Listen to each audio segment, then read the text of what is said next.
My name is Hugh Ngô, and I'm a sophomore in college, and my intended major is mathematics. So today we're gonna learn how to split, sort, and filter our data.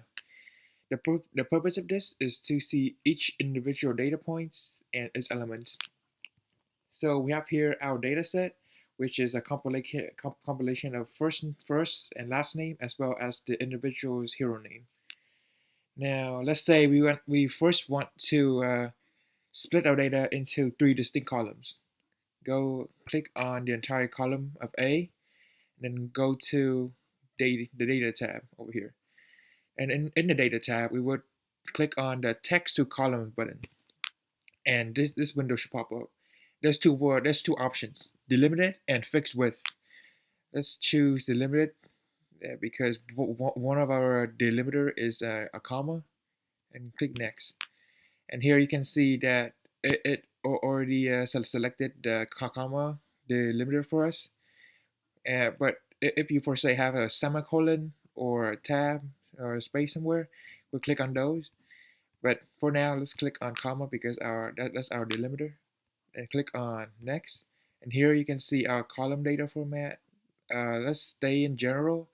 And here you can the destination. You can click where our data would go anywhere. For the purpose of this, let's go back to A1 and click finish. There. You can see that our data is split into three distinct columns. And then now we should select the entire data again. And now, right here, this is my name, Hugh Ngô. Now we want to sort our data and go to home, the home button over here. And then we would click on the sort and filter button. Now you can sort from in alphabetical order from A to Z or Z to A.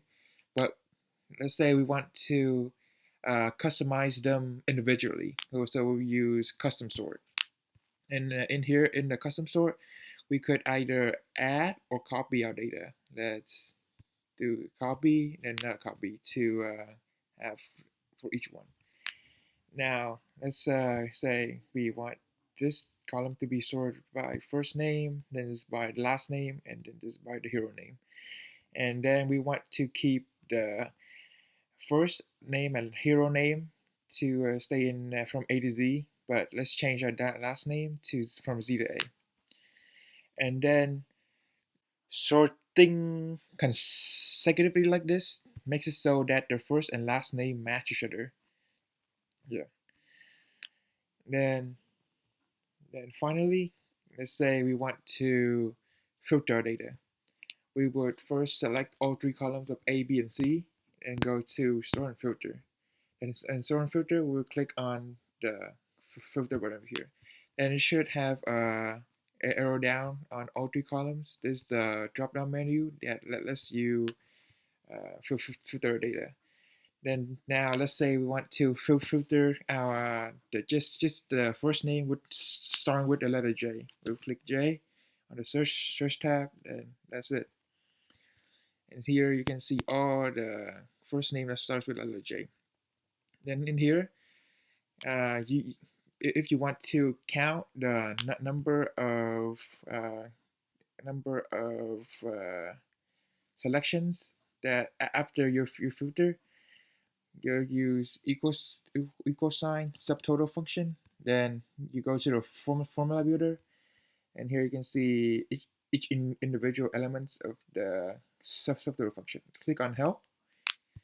Then in help, you would see how the subtotal function works, the description over here, and the function number. Now, you want to count the elements in column B, and since it's a text value, we would use counter. So we put 103 in here, 103, comma. Then our reference point will be this thing, the entire column B. Close parentheses, then enter. And so we have 15 entries in column B after the filter. Thank you for listening, and you can say that we excel at this